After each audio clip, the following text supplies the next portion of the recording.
The morning sun cast long shadows across the palace courtyard as Catherine, Princess of Wales, stood quietly by the window. Her hands trembled slightly as she folded the last of William's uniforms into his travel bag.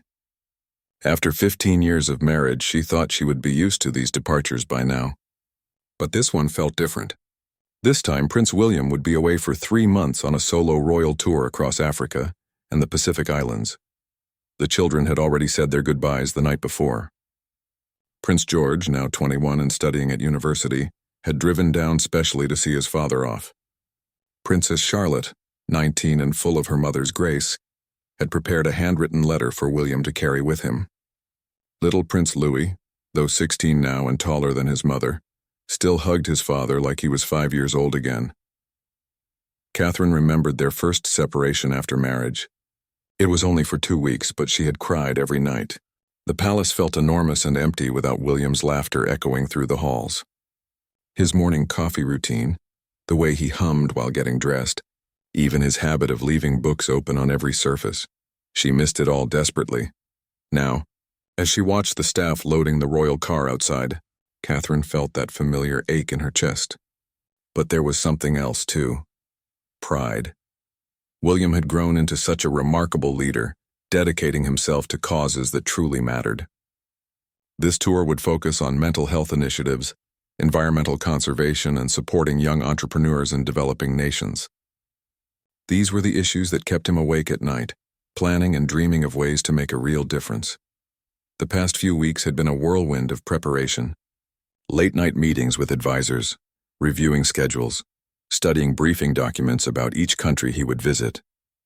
Catherine had watched William pour himself into every detail, wanting to ensure that each stop on his journey would create meaningful connections and lasting impact. She thought about their conversation just 3 nights ago, sitting together in their private sitting room after the children had gone to bed. William had confessed his nervousness about being away for so long, not about the royal duties he had mastered those years ago, but about missing the small moments: Charlotte's university graduation ceremony, Louis's football matches, the quiet Sunday mornings when they would all pile into their bed with newspapers and tea. Catherine had taken his hand and reminded him of something his grandmother, Queen Elizabeth, had once told her. Duty and love were not opposites, but partners. The love they shared as a family gave meaning to the service they provided to others. And sometimes serving others meant temporary sacrifice. The sound of footsteps in the hallway brought Catherine back to the present moment. William appeared in the doorway, already dressed in his traveling clothes. His face showed the same mixture of determination and sadness that she felt in her own heart. They had learned over the years that goodbyes were part of their life together, but that didn't make them any easier. William crossed the room and stood beside her at the window. For a moment, they simply watched the morning activities in the courtyard below. The security team was doing final checks on the vehicles. Palace staff moved efficiently, ensuring every detail was perfect for the departure. This was their world, a life lived in service to others, surrounded by protocol and responsibility. But in this quiet moment before the official farewell, they were simply William and Catherine, a husband and wife who had built a life together through joy and sorrow, public scrutiny and private celebration. They had weathered storms that would have broken other couples: the intense media attention during their courtship, the pressure of royal life, the loss of beloved family members, and their own personal struggles. Catherine turned to face William fully. She could see in his eyes the young man she had fallen in love with at university, but also the mature leader he had become. The boy who had once been so afraid of following in his mother's footsteps had grown into someone who honored her memory while creating his own path of service. William reached out and gently touched Catherine's face. No words were needed. They both understood that this goodbye was about more than just a temporary separation. It represented their shared commitment to something larger than themselves. Every sacrifice they made as individuals strengthened their ability to serve as a team. The official departure was scheduled for 10 o'clock, but they still had these precious private minutes. Catherine leaned into William's touch, storing up the memory of this moment to carry her through the coming months. She knew that thousands of miles away, William would be doing the same, drawing strength from their connection even when they couldn't be together physically. The grand staircase of the palace had witnessed countless royal departures over the centuries, but today it seemed to hold its breath as William and Catherine descended together. Their fingers were intertwined, a simple gesture that spoke volumes about their partnership. Palace staff lined the corridors, offering respectful nods as the couple passed. Many of these people had worked for the royal family for decades, and they understood the weight of these moments. Catherine wore a deep blue coat that William had always said brought out her eyes. She had chosen it deliberately this morning, wanting him to carry that memory with him. Her hair was styled simply, the way he preferred it, and she wore the sapphire earrings he had given her for their 10th wedding anniversary. Every detail was a silent message of love and support. As they reached the main entrance, the official delegation was waiting. Private secretaries with final documents to review, security personnel making last-minute adjustments, and photographers positioned to capture the formal departure. But William's attention was entirely focused on Catherine. He had learned early in their marriage that these public moments required a delicate balance between personal emotion and royal duty. The past 3 months of preparation had been intense for both of them. While William studied briefing materials and met with government officials, Catherine had quietly managed the emotional side of their family's adjustment. She had long conversations with each of their children about their father's upcoming absence. She coordinated with their schools and activities to ensure the transition would be smooth. Most importantly, she had prepared herself to be both mother and father during William's time away. Catherine thought back to their early years of marriage, when royal separations felt like insurmountable challenges. She had been so young then, still learning how to navigate the complex world of royal duty while maintaining their personal relationship. Diana's former butler, who had stayed on to help train the new generation, had given Catherine valuable advice. He told her that the strongest royal marriages were built on shared purpose, not just personal affection. Over the years, Catherine had watched William grow into his role with increasing confidence and passion. She had seen him find his voice on issues that mattered deeply to him. Mental health advocacy had become particularly close to his heart, partly inspired by his own journey of grief after losing his mother. Environmental conservation connected him to his grandfather's legacy and his own deep love of nature. These causes weren't just royal obligations, they were personal missions. The car was ready now, doors open and waiting. William's personal protection officer gave a subtle nod, indicating it was time to begin the formal departure process. Catherine felt her composure waver for just a moment. 3 months suddenly seemed like an eternity. She thought about all the evening conversations they would miss, the quiet moments reading together, the way he always made her laugh during formal dinners with his whispered observations about their guests. But then she looked at William's face and saw something that steadied her. He was nervous, yes, but also genuinely excited about the work ahead. This tour had been his idea, carefully planned over 2 years to maximize its impact. He would be visiting communities that rarely received international attention, highlighting local innovations, and bringing global awareness to grassroots solutions for poverty and environmental challenges. William turned to face the small gathering of staff and family members who had come to see him off. Prince George stood tall in his university blazer, every inch the future king he would one day become. Charlotte clutched a small wrapped package, homemade biscuits for her father's journey. Louis fidgeted with his school tie, trying to look grown up but clearly struggling with his emotions. Catherine watched as William hugged each of their children one more time. These were the moments that made royal life both beautiful and heartbreaking. Their love as a family was genuine and deep, but it had to be lived out under constant public scrutiny. Every goodbye, every reunion, every private moment somehow became part of their public service. The morning air was crisp, with autumn beginning to show in the changing leaves of the palace gardens. Catherine pulled her coat closer, not entirely from the cold. She was steeling herself for the final moment, the actual goodbye that would be photographed and shared around the world. She knew that millions of people would analyze their body language, searching for signs of tension or affection in their marriage. What those observers wouldn't see was the private conversation they had shared just that morning over breakfast. William had promised to call every evening, regardless of time zone differences.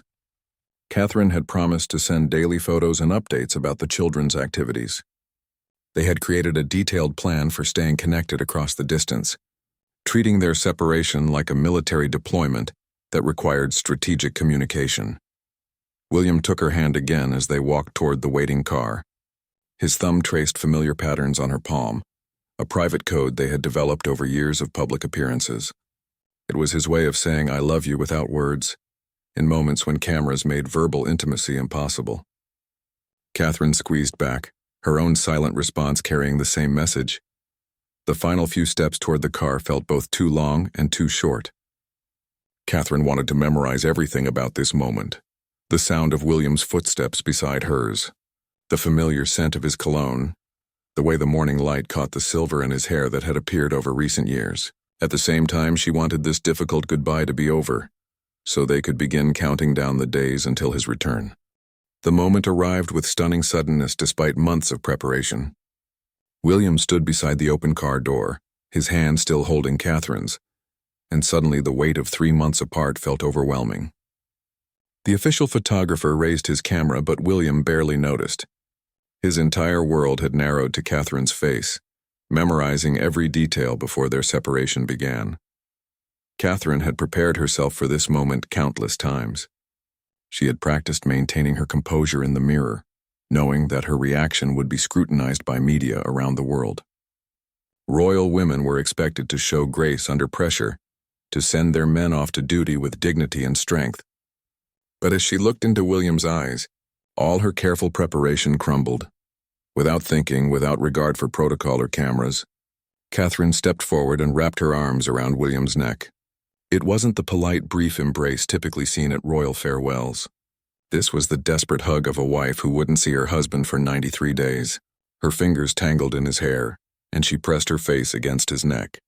Breathing in his familiar scent one last time, William responded immediately, his arms encircling her waist and pulling her closer. His own composure, so carefully maintained throughout the morning, finally broke. His shoulders shook slightly as he held her, and for several long seconds they simply clung to each other. The watching staff looked away respectfully, understanding they were witnessing something deeply personal. The hug lasted perhaps 30 seconds, but it felt like both an eternity and an instant. When they finally separated, both William and Catherine had tears in their eyes. Catherine's carefully applied makeup was slightly smudged, and William's formal hair was disheveled from her fingers. Neither of them cared about their appearance in that moment. "I love you," William whispered so quietly that only Catherine could hear. His voice was rough with emotion, stripped of the careful royal diction he used in public. This was just William speaking to his wife, raw and honest. "Come home to us," Catherine replied, her own voice barely audible. Her hand still rested on his chest, reluctant to let go completely.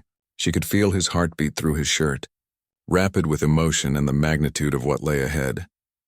The watching photographers captured everything, but they also understood the significance of what they were documenting. This wasn't just another royal departure. This was a genuine moment of human emotion, unguarded and authentic. The palace press secretary would later describe it as a touching display of the strong bond between their royal highnesses.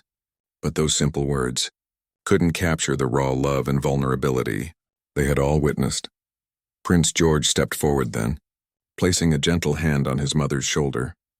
At 21, he had developed his father's instincts for reading emotional moments and knowing when support was needed.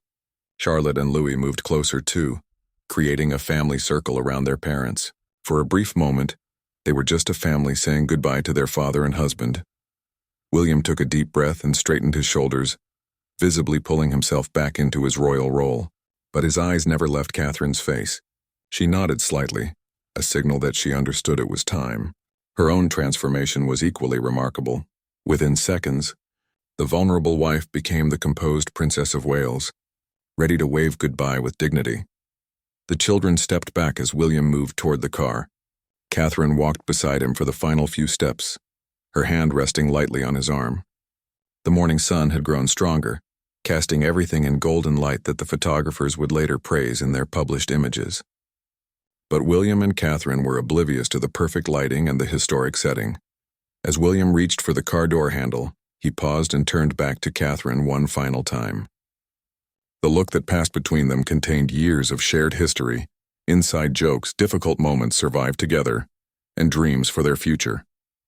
It was the look of two people who had truly seen each other at their best and worst, and chosen to love completely anyway. "Take care of yourself," Catherine said, her voice stronger now but still soft with affection. "The children and I will be here when you get back." William nodded, unable to trust his voice for another response. He climbed into the car and Catherine stepped back to give the driver space to close the door. Through the window they could see each other clearly, and William placed his palm against the glass. Catherine mirrored the gesture from outside, their hands separated by mere inches in a world of duty.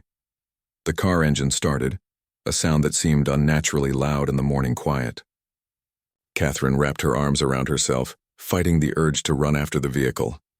The children moved to stand beside her, creating a united front as they prepared to wave goodbye. Palace staff arranged themselves respectfully nearby, witnesses to this moment that would be remembered long after the formal tour reports were filed away. As the car began to move, William never looked away from the window. Catherine walked alongside for a few steps, her hand raised in farewell, her smile brave and bright despite the tears still glistening in her eyes. The image would become iconic, the devoted wife and future queen, strong and vulnerable simultaneously, sending her husband off to serve their future subjects with love and determination. The car disappeared through the palace gates, but Catherine remained standing in the courtyard long after the sound of the engine faded away. Her children flanked her on either side and she could feel their concerned glances, but she needed these extra moments to collect herself before facing the day ahead. The photographers had long since departed, their work complete, but the weight of the goodbye still pressed heavily on her chest. Prince George was the first to speak. "Mom, he'll be brilliant out there," he said gently, his voice carrying the wisdom of someone who had grown up understanding the demands of royal duty. "And 3 months will pass more quickly than we think." Catherine smiled at her eldest son, remembering when he was small and would count the days on a calendar whenever William traveled. Now George was nearly finished with university, preparing for his own future role in the monarchy. The thought both amazed and frightened her. Where had the years gone? Charlotte linked her arm through Catherine's, a gesture so natural and comforting that it nearly brought fresh tears. "I've already planned some special activities for us while Dad's away," she announced with determined cheerfulness. "Movie nights every Friday, and I want to learn how to make that chocolate cake Granny used to bake." Louis, still struggling with his own emotions, managed a wobbly smile. "Can we call him tonight? I forgot to tell him about my football match on Saturday." "Of course, darling," Catherine replied, her voice steadier now. "We'll call him every evening. And you can tell him all about the match. I know he'll want to hear every detail." The family turned together and walked back toward the palace entrance. Catherine noticed how naturally her children had arranged themselves to support her, and she felt a surge of pride in the compassionate young people they were becoming. This was William's influence too. He had always taught them that strength came from caring for others, especially family. Inside the palace, life continued its usual rhythm, but Catherine felt oddly disconnected from the familiar routines. Her private secretary approached with the day's schedule, full of meetings and engagements that had been carefully planned around William's departure. Catherine appreciated the distraction of work, but part of her mind remained focused on William's journey. By now, his plane would be climbing toward cruising altitude, carrying him away from everything familiar. Catherine knew he would be reviewing his notes for the first stop on his tour, double-checking facts and names of people he would meet. William had always been meticulous in his preparation, never wanting to appear unprepared or disrespectful to his hosts. The first week passed in a blur of activity. Catherine threw herself into her royal duties with renewed energy, as if staying busy could somehow make the time pass more quickly. She visited a children's hospital, opened a new community center, and attended a charity gala for one of her patronages. Each evening, she and the children gathered for their promised phone call with William. Those calls became the highlight of each day. William would share stories about the people he'd met, the projects he'd seen, and the challenges he was learning about. His voice carried excitement and passion as he described innovative farming techniques in Kenya, youth entrepreneurship programs in Tanzania, and conservation efforts in Botswana. Catherine could hear in his tone how much this work meant to him, but she could also hear his homesickness. During their private moments on the calls after the children had said goodnight, William would ask about the smallest details of home. How was Catherine's morning tea routine? Had the garden roses finished blooming? Was Louis still leaving his football boots by the front door? I miss the way you hum while you're getting dressed in the morning, William confessed during one late-night call. I never realized how much that sound meant to me until I wasn't hearing it anymore. Catherine laughed softly, touched by his admission. I miss your terrible jokes at breakfast, she replied. The children have been far too well behaved without you here to encourage their silliness. These conversations sustained them both, creating a bridge across the thousands of miles between them. Catherine began leaving voice messages for William to wake up to, sharing observations about their day or simply telling him she loved him. William sent photos constantly, not the official tour photographs that would appear in newspapers, but personal snapshots of sunsets, interesting architecture, or local children who reminded him of Louis and Charlotte. The most difficult moments came unexpectedly. Catherine would reach for her phone to share something funny with William, only to remember he was halfway around the world in a different time zone. She would catch herself setting 2 cups for morning tea, or expecting to hear his key in the door at the end of the day. Their bedroom felt enormous and empty, despite being the same size it had always been. The children struggled with their father's absence in their own ways. George threw himself into his university studies with increased intensity, as if academic achievement could somehow honor his father's dedication to service. Charlotte became unusually chatty during family dinners, filling the quiet spaces that William's voice usually occupied. Louis grew more clingy with Catherine, seeking extra hugs and reassurance that his father would indeed return safely. Catherine found herself relying on family traditions to maintain stability. Sunday morning walks in the palace gardens became sacred time for the 4 of them to stay connected with William through video calls. They would carry the phone along familiar paths, showing him seasonal changes in the landscape he loved. These virtual tours became a way of keeping him present in their daily lives. The media coverage of William's tour was extensive and largely positive. Catherine watched the news reports with pride, seeing her husband engage with communities, listen thoughtfully to local concerns, and represent their country with dignity and genuine interest. But she also noticed details that others might miss. The slight tension around his eyes that appeared when he was overtired, the way he touched his wedding ring when he was thinking of home. 6 weeks into William's tour, Catherine faced her greatest challenge yet. Louis came down with a severe case of flu that required hospitalization for 3 days. As she sat beside his bed in the private medical wing, watching machines monitor his breathing and temperature, Catherine felt the weight of solo parenting in a way she never had before. The medical team assured her that Louis would recover completely. But the fear and exhaustion left Catherine feeling more alone than she had since William's departure. She found herself wishing desperately for her husband's steady presence, his calm voice reassuring their son, his strong hand holding hers during the long nights of worry. When she called William to update him on Louis's condition, the pain in his voice was unmistakable.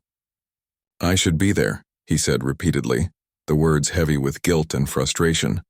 My family needs me and I'm on the other side of the world talking about farming policies.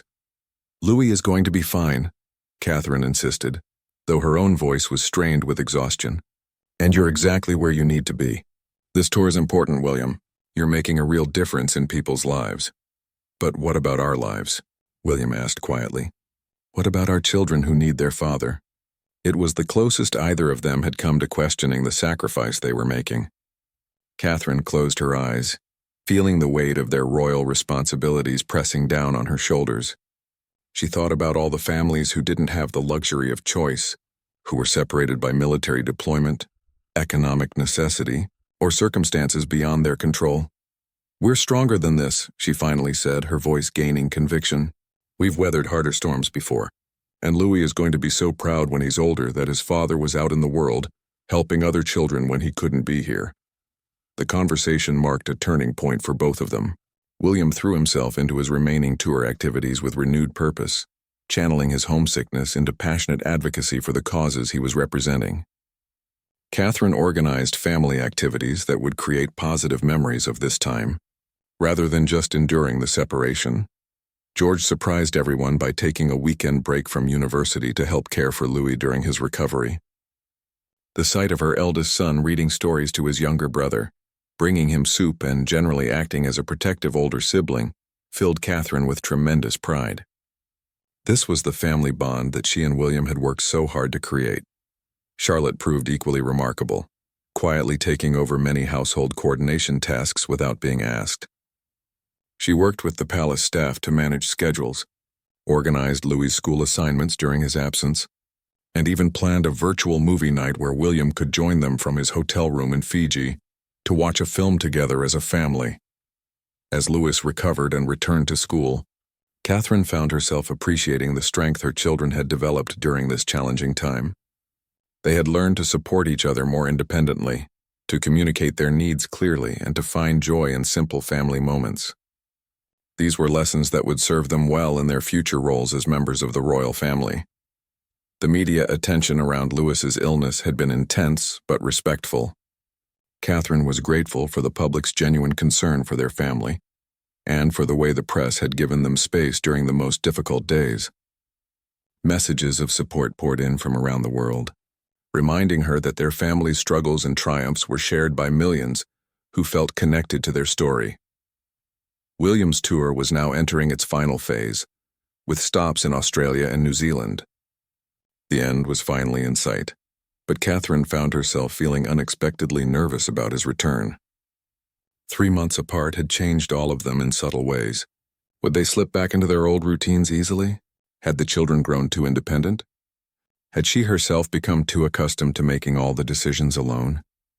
These worries proved groundless when she watched William's video calls with increasing anticipation, rather than just comfort. His excitement about coming home was infectious, and he began counting down the days with the same enthusiasm Louis had shown as a small child. He spoke about all the things he wanted to do with the family, the conversations he was eager to have, and the simple pleasure of sleeping in his own bed again. The tour's final week brought a flurry of media coverage about William's accomplishments. He had successfully launched 3 new international partnerships, raised significant funding for conservation projects, and brought global attention to innovative solutions for poverty and climate change.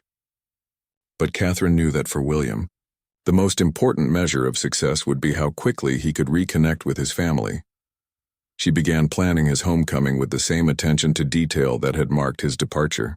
The children were involved in every decision, from his favorite welcome home dinner menu to small decorative touches that would show how much they had missed him. Catherine wanted the house to feel like the warm, loving sanctuary he had been dreaming about during lonely nights in hotel rooms. The night before William's return, Catherine stood in their bedroom preparing for his arrival. She had changed the bedding to his favorite sheets, placed fresh flowers from the garden on his nightstand, and laid out the family photos he always kept on his dresser. These small gestures felt like acts of love, ways of preparing their home to embrace him back into their daily lives. She thought about the woman she had been 3 months ago, dreading the separation and wondering if she was strong enough to manage everything alone. That woman felt like a stranger now. Catherine had discovered reserves of strength and independence she hadn't known she possessed. She had guided her children through challenges, made difficult decisions, and maintained their family's stability without losing sight of their values and priorities. The morning of William's return arrived with unexpected sunshine after days of autumn rain. Catherine woke before dawn, too excited and nervous to sleep any longer. She lay in bed listening to the familiar sounds of the palace awakening around her. But today everything felt different. Today William was coming home. The children had been planning this day for weeks. George had driven down from university the night before, bringing with him a carefully curated playlist of music he wanted to share with his father. Charlotte had spent hours preparing a scrapbook, documenting everything that had happened during William's absence: school events, family dinners, even photos of the roses in the garden that had bloomed and faded while he was away. Louis had written a 10-page letter describing every football match, every homework assignment, and every funny thing that had happened in the past 3 months. Catherine found herself changing clothes 3 times before settling on a simple dress in the deep green that William had always said was his favorite color on her. She wanted to look beautiful for him, but more than that, she wanted to look like herself, the woman he had fallen in love with, the wife who had waited for him to come home. The arrival time had been carefully coordinated to allow for the family's private reunion before any official responsibilities resumed. William's plane was scheduled to land at 2 o'clock, with his arrival at the palace expected around 4. Catherine had arranged for their first hour together to be completely private, with no staff meetings, no briefings, no royal duties to interrupt their reconnection. As the afternoon approached, Catherine found herself pacing through the palace rooms, unable to settle anywhere for long. She checked and rechecked the arrangements. Fresh flowers in the entrance hall, William's favorite tea prepared, the children's welcome home gifts arranged on the table in their private sitting room. Everything had to be perfect for this moment they had all been anticipating for so long. At 3:30, Catherine and the children took their positions by the main entrance. Palace staff had discreetly arranged themselves nearby, understanding that this was both a personal homecoming and a moment of state importance. The photographers were present but positioned respectfully at a distance, ready to document the reunion without intruding on its intimacy. Catherine's heart began beating faster as she heard the sound of cars approaching through the palace gates. After 3 months of video calls and voice messages, she was about to see William in person again. The thought was almost overwhelming. Would he look different? Would the time apart have changed him? Would their connection still feel as natural and strong as it had before he left? The car pulled up and Catherine held her breath as the door opened. William stepped out, and for a moment he simply stood there, taking in the sight of his family waiting for him. He looked thinner than when he had left, with new lines of fatigue around his eyes. But his smile was radiant with joy and relief at being home. The children broke first, rushing toward their father with abandon. William opened his arms wide and caught them all in an enormous group hug, his voice breaking with emotion as he told them how much he had missed them. Catherine watched from a few steps away, her own eyes filling with tears at the sight of her family reunited. When the children finally stepped back to give their parents space, William and Catherine found themselves facing each other across several feet of palace courtyard. The past 3 months seemed to stretch between them, filled with all the conversations they had shared across time zones, all the moments of loneliness and determination, all the ways they had both grown and changed during their separation. William took the first step, then another, and suddenly they were in each other's arms again. This embrace was different from their goodbye, less desperate, more grateful. It was the hug of two people who had survived a challenge they weren't sure they could handle, who had proven to themselves and each other that their love was strong enough to weather any storm. "Welcome home," Catherine whispered against his ear, her voice thick with emotion. She could feel the tension leaving his body as he held her, the way he seemed to physically relax now that he was back where he belonged. "I missed you every single day," William replied, his own voice rough with feeling. "Every sunrise, every sunset, every important moment. I wished you were there to share it with me." They held each other for a long time, oblivious to the watching cameras and staff. This was their moment of reunion, earned through 3 months of faithful love across thousands of miles. When they finally separated, both were crying freely, but their tears were joyful rather than sad. The children surrounded them again, chattering excitedly about all the things they wanted to show their father, all the stories they needed to tell him. William listened to each of them with complete attention, asking questions and making them feel heard and valued. Catherine watched him slip back into his role as their father as if he had never been away. Later that evening, after the children had finally exhausted themselves with excitement and gone to bed, William and Catherine sat together in their private sitting room. William had changed into comfortable clothes and was holding a cup of English tea, simple pleasures that had seemed impossibly luxurious during his months away. "Tell me everything," he said, settling back against the cushions and pulling Catherine closer to his side. "I want to hear about every day, every moment I missed." Catherine laughed softly, curling against him and marveling at how perfectly she still fit against his shoulder. "We have all the time in the world for stories," she replied. "Right now, I just want to be here with you." They sat in comfortable silence, listening to the familiar sounds of the palace at night, feeling the peace that came from being complete again. The tour had been a success beyond anything they had hoped for, but its greatest accomplishment was proving that their love was strong enough to span any distance, survive any separation, and emerge even stronger than before.